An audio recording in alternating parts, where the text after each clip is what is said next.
Vaginitis అంటే మనకి infection of the vagina ఇంకా వల్వాని మనం వెజైనైటిస్ అని అంటాము. సో వెజైనైటిస్ ఇది స్త్రీలలో సాధారణంగా కనిపించే కండిషన్. సో వెజైనైటిస్ లక్షణాలు ఎలాగా ఉంటాయి అని అంటే దాంట్లో మనకి డిశ్చార్జ్ ఉండడము, ఇచ్చింగ్ ఉండడము, దుర్వాసన రావడము, బర్నింగ్ సెన్సేషన్ ఉండడం, ఈ అన్ని లక్షణాలు కనిపిస్తే మనం దాన్ని వెజైనైటిస్ అనొచ్చు. సో వెజైనైటిస్ మనకి 4 విధాలుగా ఉండొచ్చు. వెజైనైటిస్ మనకి ఒకటి బ్యాక్టీరియల్ వెజైనోసిస్. బ్యాక్టీరియల్ వెజైనోసిస్ అంటే మనకి ఎప్పుడైతే మనకి balance in the vaginal bacteria ఎప్పుడైతే లాస్ అవుతుందో అప్పుడు మనకి బ్యాక్టీరియల్ వెజైనైటిస్ వచ్చే అవకాశం ఉంటుంది. సో బ్యాక్టీరియల్ వెజైనైటిస్లో మనకి ఫిషీ ఆర్డర్, దుర్వాసన రావడం అండ్ డిశ్చార్జ్ లాగా ఉండడం ఇవన్నీ కనిపించవచ్చు. దీంట్లో మనకి డిశ్చార్జ్ కలర్ అనేది గ్రేష్ వైట్ కలర్గా థిన్ డిశ్చార్జ్ లాగా ఉండొచ్చు. నెక్స్ట్ మనకి it could be due to candidal infection or yeast infection.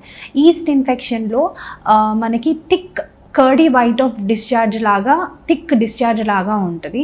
ఇది బాగా క్యాండిడేట్ అంటే ఫంగల్ ఇన్ఫెక్షన్ ఎప్పుడైతే ఉంటుందో అప్పుడు మనకి ఈ ఇన్ఫెక్షన్ అనేది ఉండే ఛాన్స్ ఉంటుంది. దీంట్లో మనకి thick curdy white of discharge లాగా ఉండే అవకాశం ఉంది.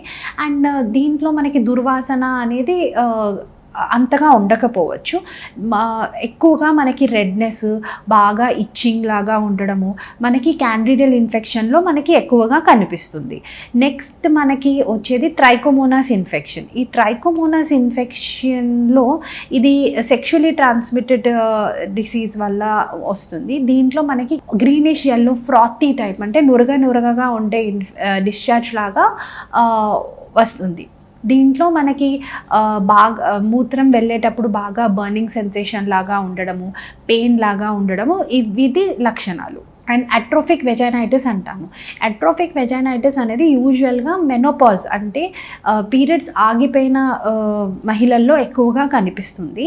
దీంట్లో మనకి ఈస్ట్రోజన్ లెవెల్ తక్కువగా ఉండడము, వెజైనల్ వాల్స్ అన్నీ థిన్గా అయిపోవడం వల్ల మనకి ఇన్ఫెక్షన్స్ వచ్చే ఛాన్స్ ఎక్కువగా ఉంటుంది.